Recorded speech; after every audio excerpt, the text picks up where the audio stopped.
as they come up to the line.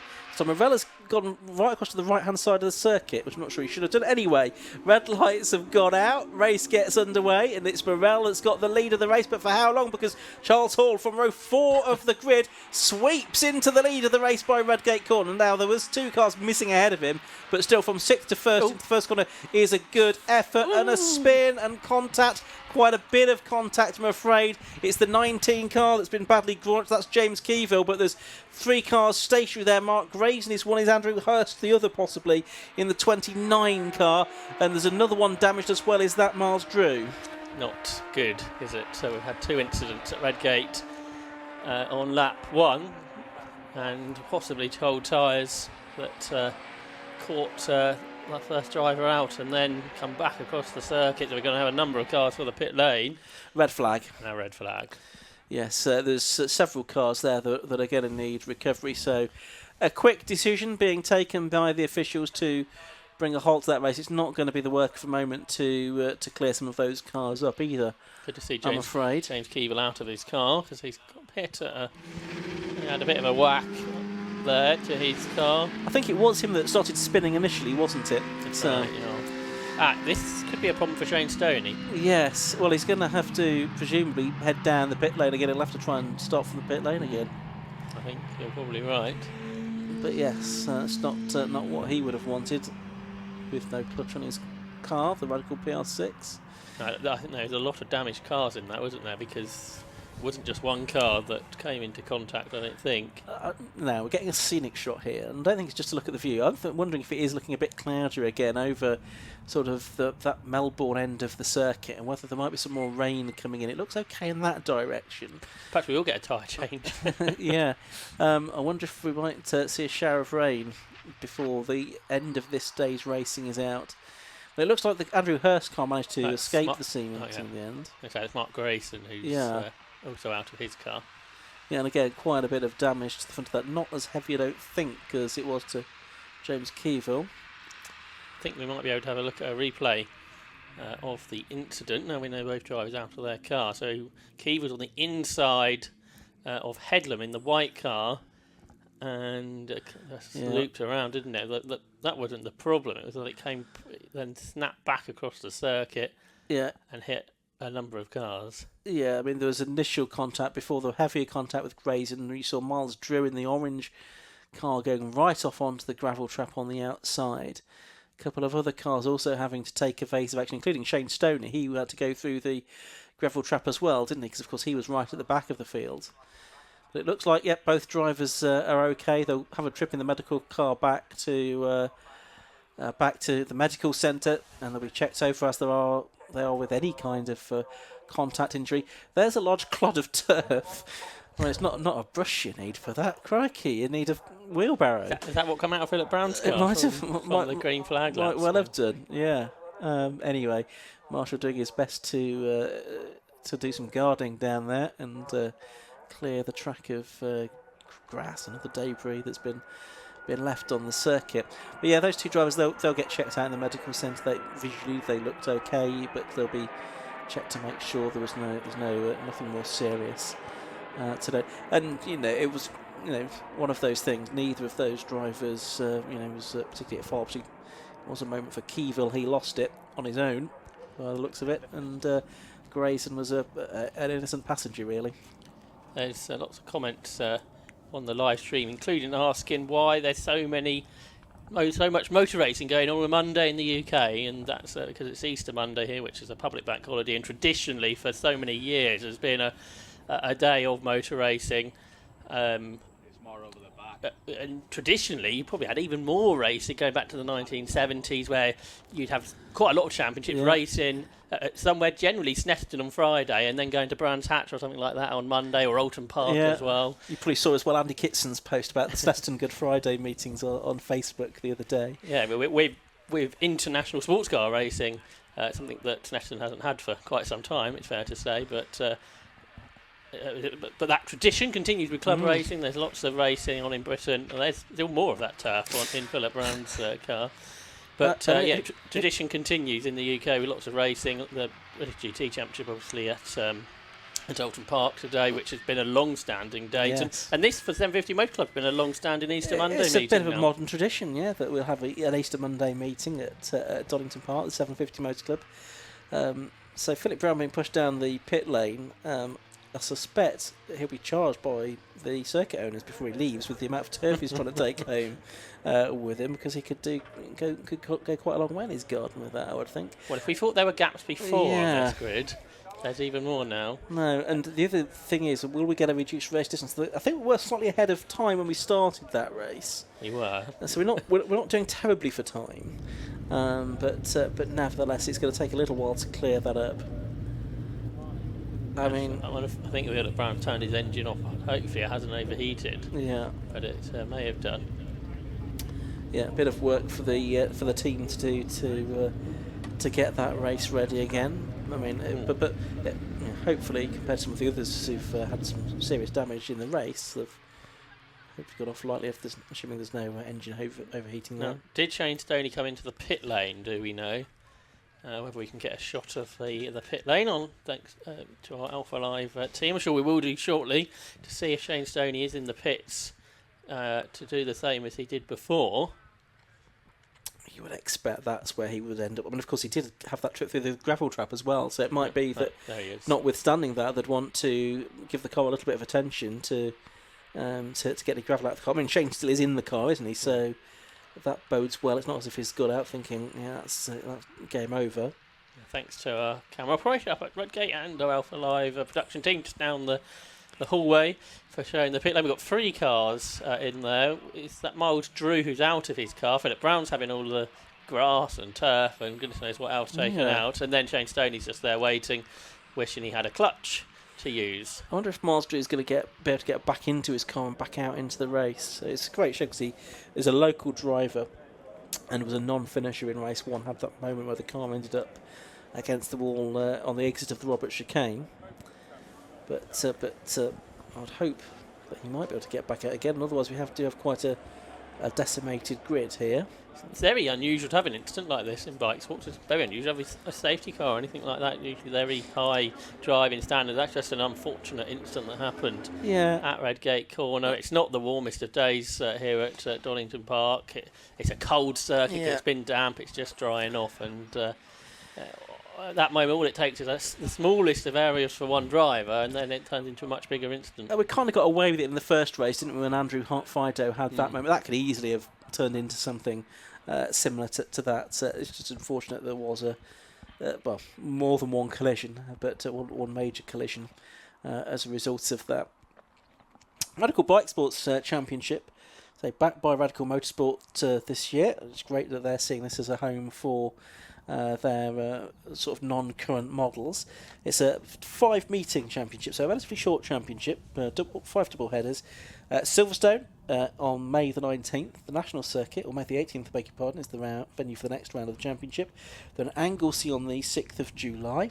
Brands Indy on the 24th of August, and then back here at Donington Park on the Grand Prix circuit, fittingly the home of Radical these days. And the 750 Motor Club. And the 750 Motor Club for the final round of the season. That's on the Grand Prix circuit, as I say, so a different layout. Those clouds looked threatening, didn't they? They do.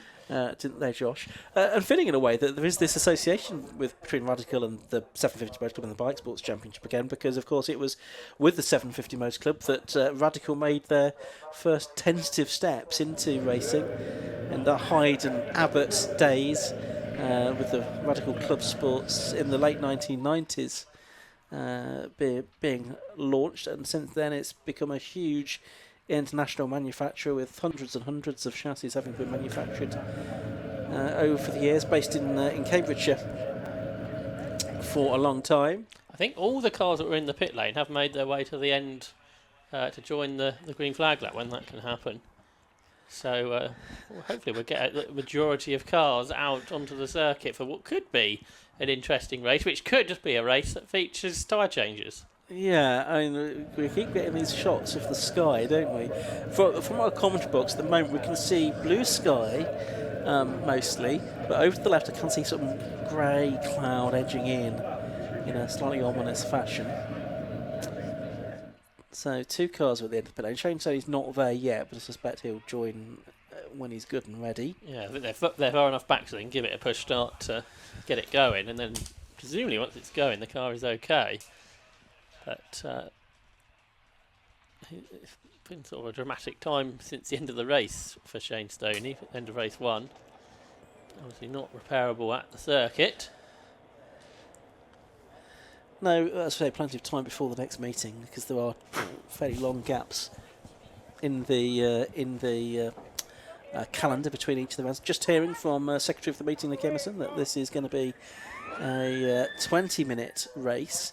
I think presumably the 5 minutes at either end will still apply as far as the pit stops are concerned. So there'll be a 10-minute window for the drivers to make their stops, but it's almost inevitable now, isn't it, that we're going to get rain during this race. If you're in 750 Formula, you're not putting your slick tyres on at this point, are you? No, you're not. Not if you're watching the live stream or looking towards Melbourne, anyway. Right, green flag lap gets underway. For some more so than others. I think the SR1. Yeah, it's the SR1. It does get going now, though, for Samuel Shaw. And he won't be at the back because there's cars behind him. So he should be able to retake his position. Yeah, several cars behind him.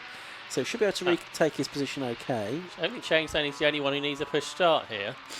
Doesn't look like it. So several burly men are needed, or women. And we've got them going. All 3 of them are going. And it's going to be Stoney that's right at the back of the queue, actually. So, 20-minute race it's going to be for this Radical Bikesports Championship. Not many people in their grid position. No, they're not, are they? Looking forward to this. Sad for Mark Rays and for James Keevil with the damage that they've picked up. They're not able to take the restart, of course, but I think everybody else is able to. And can Charles Hall make the start he made in part 1, the brief part we had, because he went from row 4 to lead using that tuned engine power to accelerate away.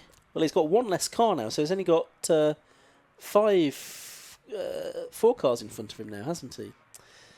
Because James Keevil's not there. Yeah, so you've got Morel, Headlam, Tyler and Fido. Yeah. So, see what Charles Hall can do this time.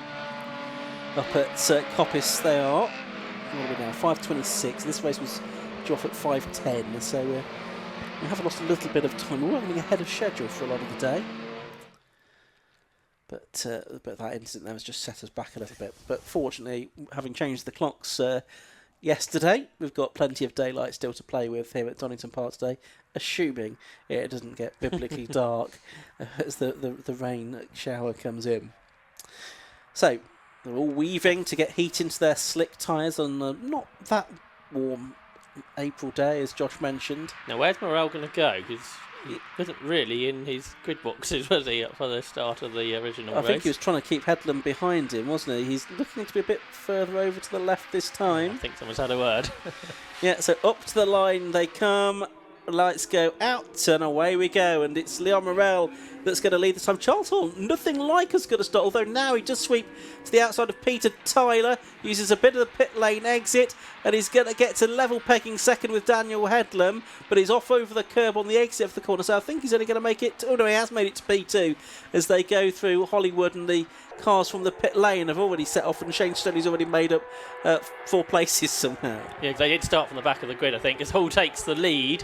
So, yeah, I think they got away at the green flag lap, those 3 cars. So they did take the rolling start, but at the back. But, yeah, Hall is on a mission, isn't he, at the start of this race? He leads, and he's pulling clear from Leon Morel, who's not been able to shake off the attention of Dan Headlam this time. Peter Tyler's lost some positions in the SR3 with a Finn on the back. Shane Stoney coming through now as well, so he's gained 1, 2, 3, 4 plus about another 4 I think that are languishing back, and that is while Charles Hall's on a mission because he knows of that. None of our timing screens are working at the moment, so we'll have to hope that plays into live shortly as Stoney passes Alana Carter, who then is offline, so Peter Tyler goes around the outside. No timing.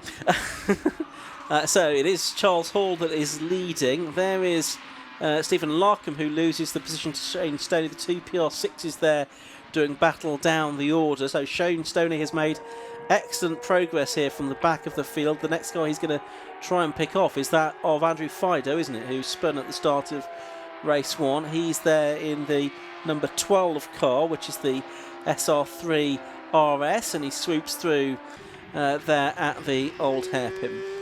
So his upper position ahead of the Class A car of Fido.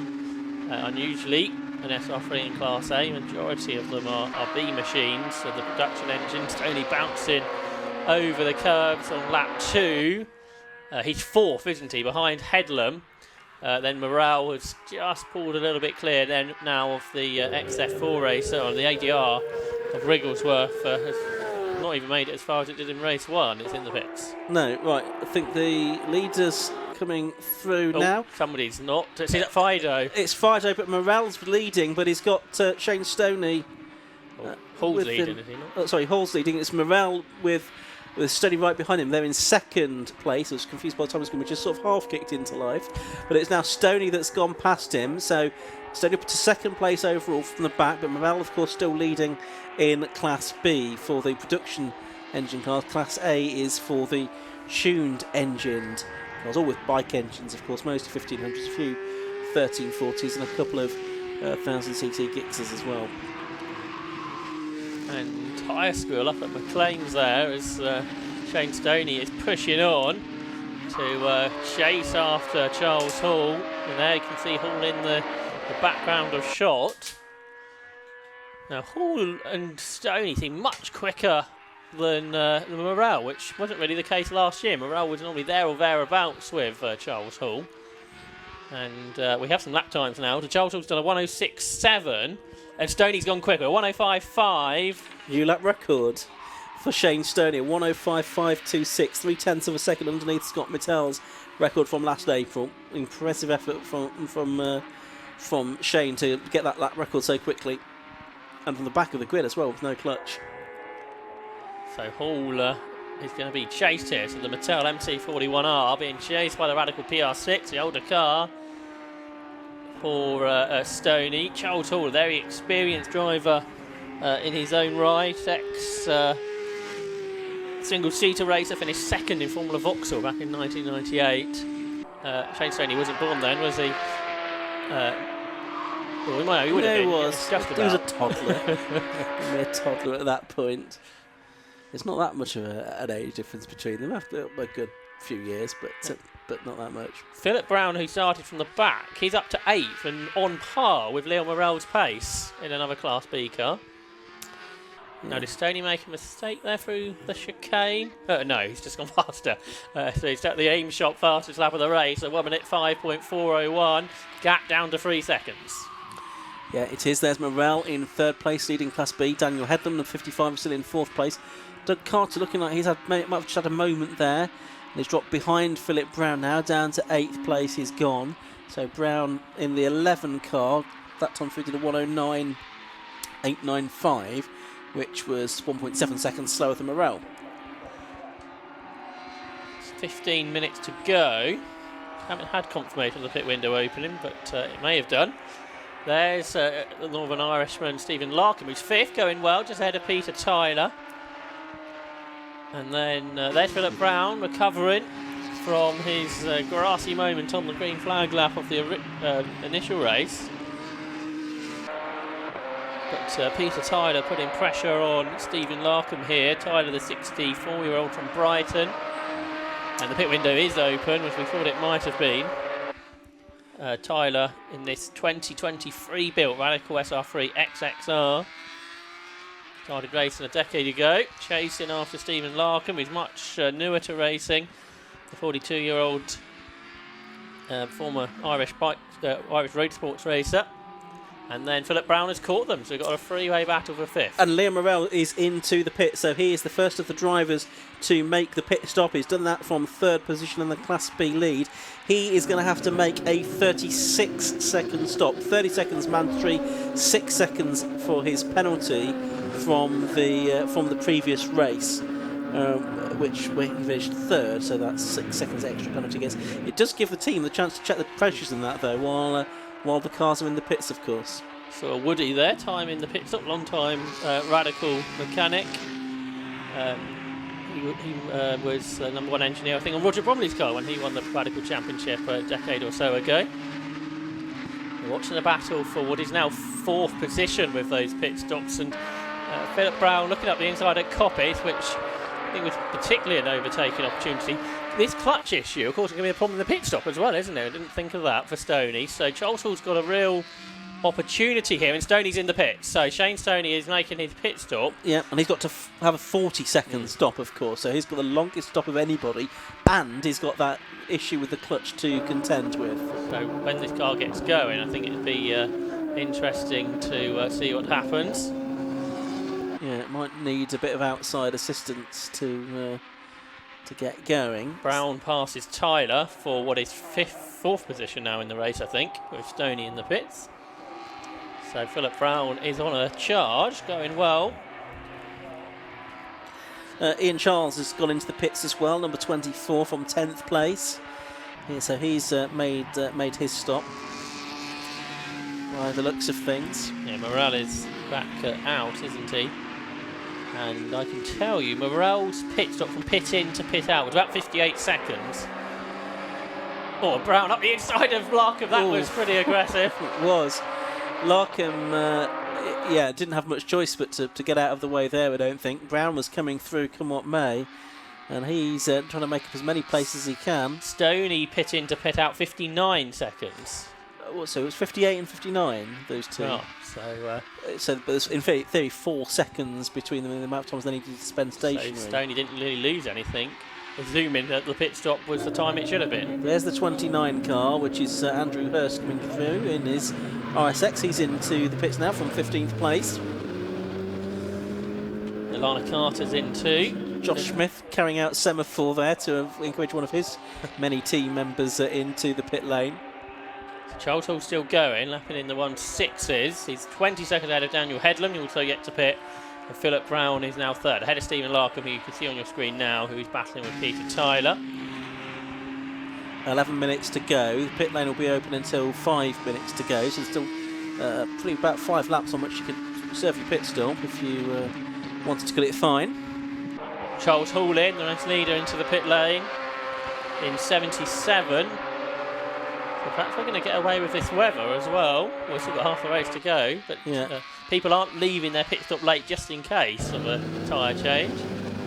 So there's some air being blown in to keep Charles Hall car with the Suzuki 1000 CEC engine from overheating. Scott Mittel is the man with that. There's someone else, another team member, counting down the seconds. Charles Hall with a 38-second stop to make, and now here's 3 more cars into the pit lane, including Brown and Larkham and Doug Carter as well. Leon Morel is ahead of Shane Stoney, 3.7 seconds ahead. So I think I read those times correctly.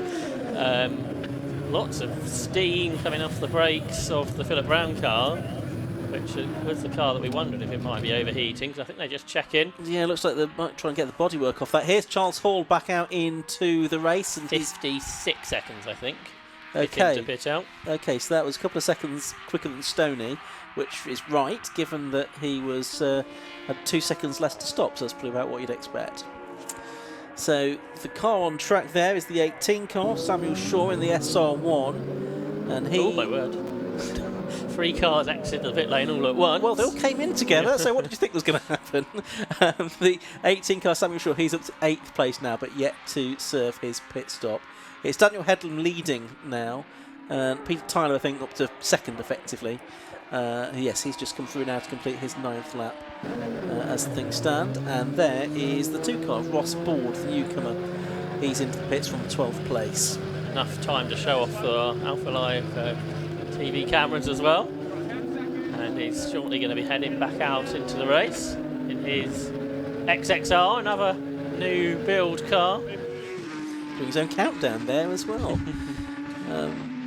Right, so Hall across the line, Ian, in 4th position.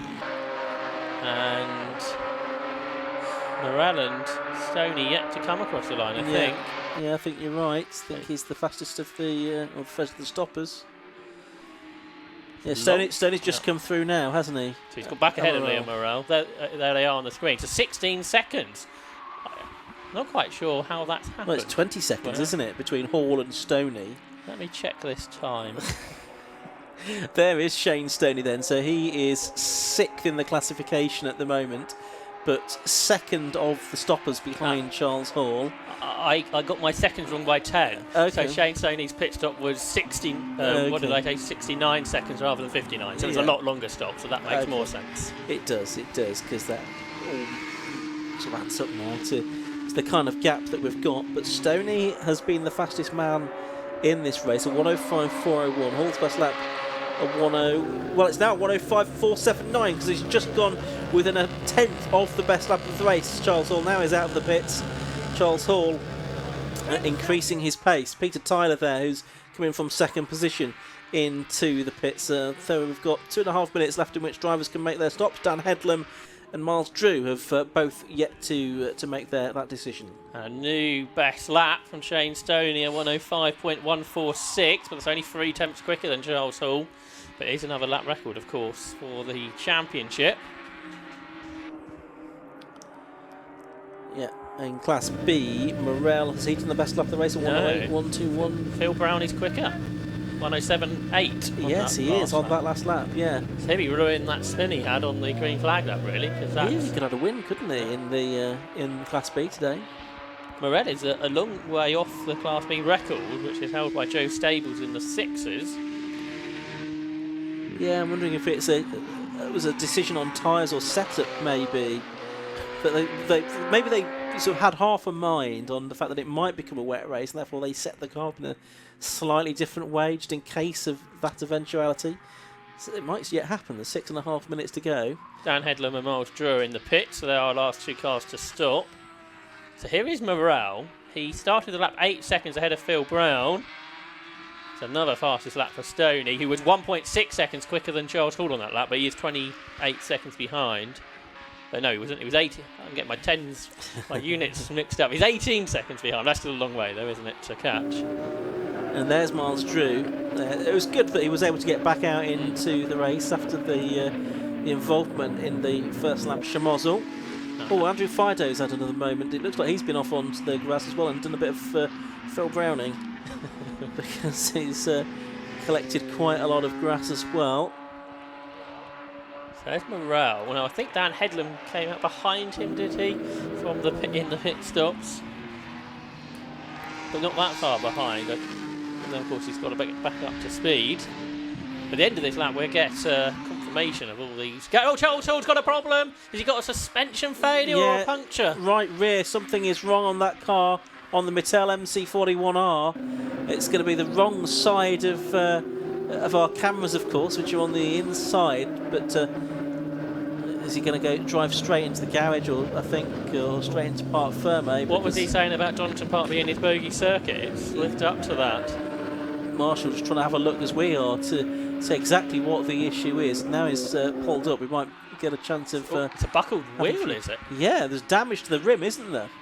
There, by the looks of it. So whether there was some contact... I don't know, and I guess there could have been some contact with the back marker there. I don't know. Because he was pushing on, wasn't he? Trying to keep that gap. So it's been an eventful day for Charles Hall. There's some damages there to the diffuser, but that might just be because it was dragging along the ground. But yeah, the wheel has taken quite a hit there, hasn't it? That looks worse than my wheel did when it went through a pothole the other week. Yeah, I think the Donington Park Sips is a little bit better than that, Josh. So I don't think we'll blame the potholes on that. Otherwise, we might be hearing from someone's lawyers. Anyway, here is the number 12 car, Andrew Fido. He's been off the road. So Shane Stoney now leading, of course, here. So, there he is. He's just gone across the line. So Shane Stoney leading, Leon Morrell second, Daniel Headlam third. So it's 89 from 1 and 55. Phil Brown fourth, number 11. Fifth is number 80, Peter Tyler. Sixth is number 5, Doug Carter. Then Stephen Larkham, Alana Carter, Miles Drew, Ian Charles will round out the top 10, I think. Morrell to Headlam, 7.4 seconds, but Headlam being caught by Phil Brown, who's only a second back. So bad of a second in Class B and third overall is on. And further back is Doug Carter, Peter Tyler and Stephen Larkham are still going at it. They are absolutely together. You can see on the leaderboard on the left-hand side of the screen, those 3 cars close to one another. Nobody close to Shane Stoney, though. Now, here's that battle involving Larkham. Is he ahead of Peter Tyler now? It looked like he might be, didn't it? Which would be for... Yeah, he is for 5th position. 6th position. Yeah, I was still in my head trying to remove Charles Hall from all of that. But yeah, and that's for 3rd in Class A, so it's for a trophy. Yeah, and good points as well in the championship. So, I mean, things have fallen into place for Shane Stoney this weekend. I mean, I don't want to tempt fate, there's still 3 minutes to go, but in spite of those clutch issues, it looks like he's going to take 2 wins from the weekend, with Charles Hall having those dramas that have put him out. Philip Brown's just done another personal best, a 1.72, and he's now right on terms with Dan Headlam, and he's going up the inside into 3rd position. Yeah, so good race this from Philip Brown. A question though of what might have been for him had a clean green flag lap on the initial start. There's Leon Morelli's 15 seconds or so behind the leader Shane Stoney, but leading Class B. Good number of starts in both of the classes, so both A and B cars will be picking up maximum 15 points for the win in both of the races today. 15 for the win, 12 for 2nd and 10 for 3rd and so forth. And the points scored on overall finishing position, so it looks like both Stoney and Morel will have had a couple of wins here. They've both got the fastest laps in race 1. Has Morel got the fastest lap away from... No. He's not. Phil Brown still got the best lap. He's about a second slower as Morel. This interesting proposition now for the remainder of the season. Philip Brown, a regular Bikesports goer, so I'm sure he'll be here for the full duration. He's got the gap down to 6.4 seconds to Leon Morel. I don't think there's enough time left to catch. No. There's Doug Carter, he's in 5th place. Stephen Larkham is in 6th. Peter Tyler, number 80, is in 7th place as they turn their way through Redgate and Hollywood with 1.5 minutes of the race left to go. Probably one more lap to go at the end of this one for Shane Stoney, I would think. Well, those cars sound a bit off, you'd expect. Just going past our FX Mike up there at McLean's. It's not raining yet. It's not. It's looking like it might do at any moment. I think it probably is raining in the background of the shot we can just see. So if you're here at the circuit, goggles on. Be prepared. I think Stoney's just started the last lap, which Morel is going to do now. There's Stoney, the 2011 Saxmax champion. Yep, and it's had success in minis and other radicals as well before acquiring this ex-Alistair Smart car. Brown was another second quicker than Morel, gap 5 seconds, but obviously now we're on the last lap, that the gap that is not catchable, but it is a point taken off of Leon Morel, which by the time we get to the back here at Donington Park in October could be all important. It could be, yeah, it's going to be a fitting venue for the final round of the championship, the Grand Prix circuit. It's a good chance that the title will still be up for grabs going into that last meeting. It often is in bike sports, such as the point system and the class structure. But here's Shane Stoney then, through the Robert chicane for the final time. Right and then left he goes onto this straight, not much of the straight to complete before he takes the checkered flag. And Shane Stoney wins round 2 of the Radical Bike Sports Championship in his Radical PR6. 2 wins from 2 overall and in Class A, and a clean sweep because he's got the fastest laps as well. Leon Morel comes through now to take 2nd place in the Class B victory with not that big a margin in the end over Philip Brown. What was it? It was 6 seconds at one point. It was 4.4 seconds in the end that Phil Brown closed the gap to Leon Morel. And Daniel Headlam has come through in 4th place. Doug Carter 5th and 2nd in Class A, and Stephen Larkham 6th and 3rd in Class A, Josh. Yeah, that's right. So more Class B cars in the top 5 than A's this time. But yeah, Shane Stoney's been pretty dominant. What happened there? Car sort of popped out of the pit entry there to take the checkered flag, which was Ross Board, I think. But he's taken the flag now. But yes, Shane Stoney pretty dominant. Then we head to Silverstone on the national track, and I'm going to have to figure out if we've got any Silverstone national track pictures. I don't know when Bikesports last went to that venue. Have to dig that up in a few weeks' time. And those lap times down there are going to be very rapid. There's the clouds. The next race on slicks, but that's to come. Here are the results then of the second round of the Radical Bikesports Championship. 2019 is the answer to your question, not by too the long way. then. Right, race 10 results for the Radical Bikesports Championship. Shane Stoney, the winner, number 89, completing 17 laps in that 20-minute race. And he did so 15.539 seconds ahead of number 1, Leon Morel, in the Radical SR3 RSX. Leon Morel also winning his class. Third overall, second in Class B, number 11, Philip Brown. Fourth overall, 55, Daniel Headlam, and he was third in Class B. All three in the RSX SR3s. Fifth place overall and second in Class A was number 5, Doug Carter, ahead of number 93, Stephen Larkin, who was sixth, both of them Radical PR6s. In seventh place was number 80, Peter Tyler. Eighth was number 16, I should say, Alana Carter.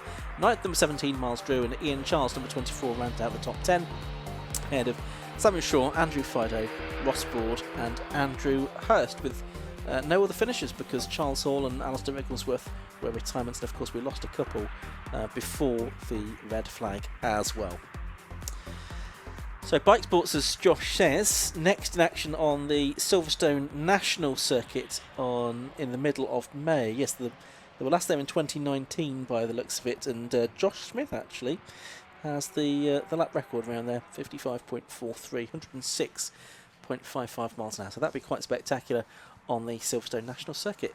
We are almost at the end of our day's racing here at Donington Park. Are we going to get away with it without it raining again? That is the question we and the competitors in the Race Part 750 Formula Championship are asking ourselves, because they are the drivers that stand to be disadvantaged if it rains during the course of this race, because ordinarily they're on slick tyres. And they wouldn't want to be if that black cloud deposits its contents onto the circuit. But yeah, time will tell what's going to happen for this Race Parts 750 Formula Championship, which is going to come up next and conclude our day's racing here at Donington Park. But first though, let's head down to Yusuf bin Sahel.